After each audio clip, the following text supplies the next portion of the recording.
औरतों के इस अंग को छूने से बन सकते हैं धनवान, वहीं अगर इस गुप्त अंग को छूते हैं तो बन जाएंगे हमेशा के लिए गरीब। मित्रों, एक बार नारद मुनि नारायण नारायण का जप करते हुए वैकुंठ लोक में आते और देखते हैं कि माता लक्ष्मी भगवान श्री हरि के चरणों को स्पर्श कर रही थी। तब उनके मन में प्रश्न उठता है और वे श्री हरि से कहते हैं, हे प्रभु, मेरे मन में बहुत ही विचित्र प्रश्न उठा है। मैं आपसे पूछना तो नहीं चाहता, किंतु मेरा मन इस बात को नहीं मान रहा है। मैं बड़ी ही दुविधा में हूं। तब भगवान श्री हरि मुस्कुराकर कहते हैं, हे नारद, तुम निसंकोच होकर कहो। मन का भार तो सबसे बड़ा और पीड़ादायक भी होता है। अगर तुम इसे यहां नहीं उतारोगे तो यह अनंत काल तक यह तुम्हारे साथ ही रहेगा और तुम दिनब दिन इसके नीचे दबे जाओगे। मित्रों, देवर्षि नारद कहते हैं, हे प्रभु, माता लक्ष्मी हर समय आपकी सेवा करती है, पैर दबाती है तथा पैरों को छूती है। मैं जानना चाहता हूं कि जिस तरह स्त्री अपनी पति या पिता के पैर छूती है, क्या वैसे ही एक स्त्री का वह कौन सा अंग है जो पुरुषों के छूने से शुभ फल की प्राप्ति होती है, और वह कौन सा खास अंग है जिसे छूने से दुर्भाग्य आता है। श्री कहते हैं, हे नारद, तुमने जो प्रश्न किया है वह समस्त मानव जाति के कल्याण हेतु अत्यंत महत्वपूर्ण है। आज मैं आपके इस प्रश्न के विषय में एक कहानी सुनाता हूं, किंतु इस कहानी को आपको ध्यान से सुनना होगा। जो भी मनुष्य इस कहानी को सुनता है उसके सारे पाप नष्ट हो जाते हैं और उसके घर पर देवी लक्ष्मी सदैव अपनी कृपा दृष्टि बनाए रखती है। तो मित्रों, नमस्कार और स्वागत है आपका हमारे धार्मिक ग्रंथों के चैनल 18 पुराणों पर। प्रिय दर्शकों, भगवान श्रीहरि कहते हैं, हे नारद, एक समय की बात है। अंगदेश में एक ब्राह्मण अपनी पत्नी के साथ रहता था, जिसका नाम सुषेण था और उसकी पत्नी का उर्मिला था। उस ब्राह्मण की पत्नी दिखने में तो सुंदर थी। उसका जन्म तो ब्राह्मण कुल में हुआ, किंतु उसके आचरण और गुणों से तो मानो जैसे किसी वैश्य के जैसे हो। हर दिन उन दोनों के बीच झगड़े होते थे।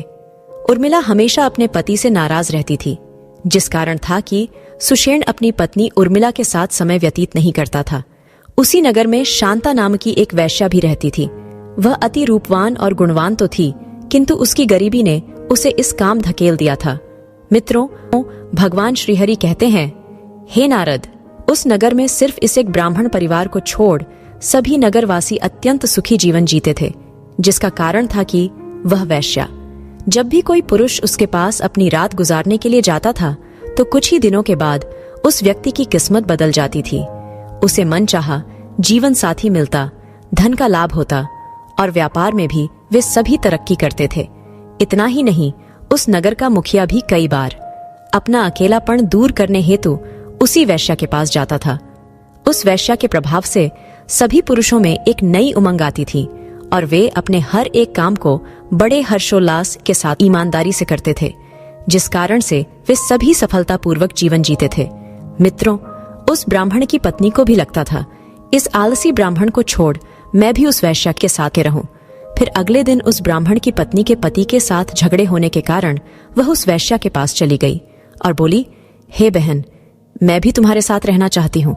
तब वह वैश्या बोली, बहन बोला, है तो ठीक है, मैं आज से तुम्हारी बहन, लेकिन तुम मेरे साथ रहकर अपना दुर्भाग्य क्यों मोल रही हो? मैं तो जीते जी नरक भोग रही और मरने बाद भी मेरा नरक में ही जाना तय है। तुम अपना जीवन आनंद से व्यतीत करो। वैश्या की ऐसी बातें सुनकर वह ब्राह्मणी भावुक होकर अपने पति की सारी बातें उसे बता देती है। तब वैश्या भी ऐसी बातें सुनकर हैरान हो जाती है, लेकिन वह अपनी मुंह बोली बहन से कहती है, हे बहन, तुम सिर्फ एक दिन के ही लिए अपने पति को मेरे पास भेज दो, फिर देखो तुम्हारा भी जीवन सुखी हो जाएगा। मित्रों, ब्राह्मणी अपने पति को उस वैश्या के पास भेजने के लिए राजी तो होती है, लेकिन एक शर्त पर। वह उस वैश्या से कहती है कि उसके पति के साथ कोई घृणित कार्य ना करें और उसका धर्म भी ना टूटे। तब वैश्य बोली, हाँ बहन, मेरे पास आने वाला हर व्यक्ति भोग विलास के चलते अपनी काम अग्नि को शांत करने तो जरूर आता है, किंतु उसके साथ क्या और कैसे करना है ये तो मेरे मन पर ही निर्भर करता। अब तुम निश्चिंत होकर अपने घर जाओ और कल रात्रि के समय पर अपने पति को मेरे पास भेज दो। मित्रों, भगवान श्रीहरि कहते हैं, हे नारद, अगले दिन जब ब्राह्मणी अपने पति से यह बातें करते हैं तो उसे बहुत क्रोध आता है, किंतु पत्नी के प्रति प्रेम से और अपने ब्राह्मण धर्म के डर से वह बार बार मना करता है। तब वह ब्राह्मणी अपनी वह शर्त भी ब्राह्मण को बता देती है। तब वह वैश्या के पास जाने के लिए मान जाता है। फिर रात्रि में वह ब्राह्मण मुंह छुपाते हुए रात के गहरे अंधेरे में वैश्या के घर पीछे के दरवाजे से अंदर घुस जाता है। तब वह वैश्या उसे दबोचकर अपने शयन कक्ष में ले जाती है, किंतु उस स्त्री के स्पर्श से वह ब्राह्मण तिलमिला उठा और उसे स्वयं को ना छूने के लिए विनती करने लगा। तभी वह वैश्या बोली, हे ब्राह्मण, मेरा आपको सादर प्रणाम। बाहर आप कोई देख ना ले, इसीलिए मैंने आपको अंदर खींच लिया है। क्योंकि एक ब्राह्मण का एक वैश्या के साथ हो ना, यह समाज का सबसे बड़ा कलंक है। मित्रों, उस वैश्या ने लोगों के सफल जीवन जीने के बारे बताया ना शुरू किया और कहा, हे ब्राह्मण, आपको लगता है कि आपकी पत्नी चरित्रवान नहीं है, किंतु इसके पीछे का कारण कोई और ही है। आप उसके साथ एकांत में समय व्यतीत नहीं करते हैं, इसलिए वह स्वयं को शांत नहीं कर पाती है। अगर आप भी उसे वह सुख देंगे तो आपकी पत्नी उर्मिला सदैव दासी बनकर रह जाएगी। आपकी खुशी के लिए वह हर एक काम करेगी। आपको पसंद नहीं है वह कार्य कभी भी नहीं करेगी, क्योंकि पुरुष स्त्रियों की मन की बात नहीं जानते।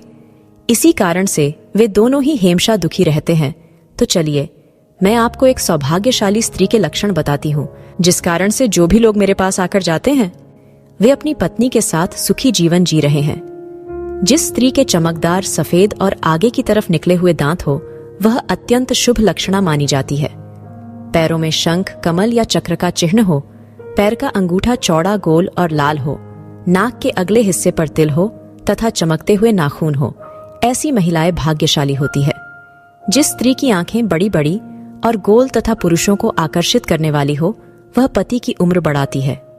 हे ब्राह्मण, अब आपको जीवन में सफलता पाने हेतु कुछ गुप्त बातें बताती हुए इसे ध्यान से सुने।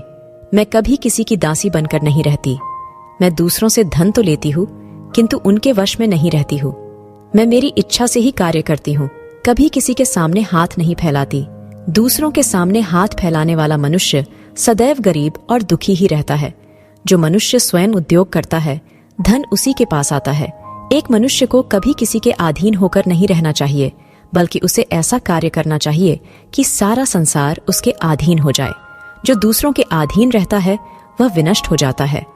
मेरे पास जितने भी पुरुष आते हैं, मैं उनके अधीन नहीं रहती हूँ, बल्कि वे मेरे अधीन रहते हैं। इसलिए आप भी जीवन में इस बात को याद रखें। मित्रों, वैश्या कहती है, हे ब्राह्मण, अब मैं आपको वह स्त्री के अंगों के बारे में बताती हूँ जिसे छूने मात्र से ही पुरुष धनवान बन जाते हैं। शास्त्र के अनुसार केवल बुद्धिमान, दयालु और विवेकशील पुरुषों के घर में ही पुत्री का जन्म होता है। इसलिए पुरुष को सबसे पहले अपने पुत्री के मुख्य के दर्शन अवश्य करने चाहिए। ऐसा करने मात्र से उस पर महालक्ष्मी की कृपा बरसती है। उसके पश्चात उसे अपनी माता चरण छूने चाहिए, क्योंकि माता के चरणों में स्वर्ग माना गया है। जो भी पुरुष सुबह उठने के पश्चात सर्वप्रथम अपने माता के चरणों को स्पर्श करता है और उसके बाद कार्य की शुरुआत वहीं कम आयु में ही सफलता पाता है। पुरुषों को सुबह उठने के बाद अपनी पत्नी के हथेलियों को स्पर्श अवश्य करना चाहिए, क्योंकि स्त्रियों की हथेलियों में मां लक्ष्मी का वास होता है। इसलिए सुबह उठने के बाद इन अंगों को स्पर्श करना बहुत ही लाभदायक माना गया है। स्त्री की नाभि को देखने तक तो ठीक है, लेकिन स्त्री की नाभि को कभी भी छूना नहीं चाहिए। स्त्री की नाभि को छूने से काली माता नाराज हो जाती है, क्योंकि स्त्री की नाभि में काली माता की शक्ति मौजूद होती है। नाभि स्त्री की वह खास जगह है जिसका संबंध काली माता से है। काली माता की शक्तियां स्त्री की नाभि में विराजमान होती हैं, वैसे ही एक स्त्री का पूरा शरीर पवित्र माना जाता है। इसलिए हमें स्त्री का मान सम्मान करना चाहिए। जिस घर में स्त्री की पूजा होती है, उस घर में हमेशा भगवान का वास होता है। मित्रों, आगे वैश्या कहती है, हे ब्राह्मण, जो भी पुरुष मेरे पास आते हैं, मैं उनके साथ एक विशेष क्रिया करती हूँ, जिस कारण से उनके शरीर से थकान निकाल जाती है और वे प्रसन्नता अनुभव करते हैं। अगर कोई आपके कुछ खास अंगों को विशेष रूप से दबाता है, तो शरीर के और मन से दोनों के तनाव दूर हो जाते हैं। अगर आपके सिर के मध्य में मालिश करते हैं, तो इससे आपका सिर दर्द, तनाव दूर हो जाते। अगर पैर के पंजे से 4 अंगुल ऊपर नापा जाए, जो यह अंग खोजा जा सकता है, इस जगह नियमित रूप से 4 से 5 क्षण तक दबाव डालने से दिल की धड़कनें शांत रहती है। घुटनों के पीछे दबाव डालने से पाचन सुधरता है और वजन नियंत्रित रहता है। साथ ही हाथ की कोहनी के पास एक स्थित बिंदु को अगर दबाया जाए तो न सिर्फ शरीर का तापमान नियंत्रित होता है, बल्कि यह मोटापे को कम करने में भी मदद करता है। रोज नियमित रूप से इस बिंदु को दबाने से शरीर की गर्मी और जरूरत से ज्यादा पानी निकालने में भी मदद मिलती है। वैश्या कहती है, कान के बीच में स्थित बिंदु में, जिसे केंद्र बिंदु भी कहा जाता है, इस बिंदु को अपनी अंगुली की मदद से 1 या 2 मिनट तक दबाने से आप अपने बढ़ते वजन को कम कर सकते हैं। इस बिंदु पर जब दबाव पड़ता है तो व्यक्ति की भूख भी नियंत्रित होती है। दोनों आंखों के बीच में यानी भौंहों के मध्य घुमाते हुए दबाने ने आंखों की कमजोरी को दूर किया जा सकता है। वहीं रोजाना नाभि के नीचे 2 अंगुल की जगह पर दबाकर मालिश की जाए तो मनुष्य पाचन सुधारता है। जब मनुष्य शरीर निरोगी और स्वस्थ बन जाता है तो वह अपने सारे कार्यों पूरी लगन के साथ करता है, जिससे जीवन में सफलता मिलती है। क्योंकि जब मनुष्य का शरीर स्वस्थ रहता है तो उसका दिमाग 4 गुना ज्यादा कार्य क्षमता रखता है।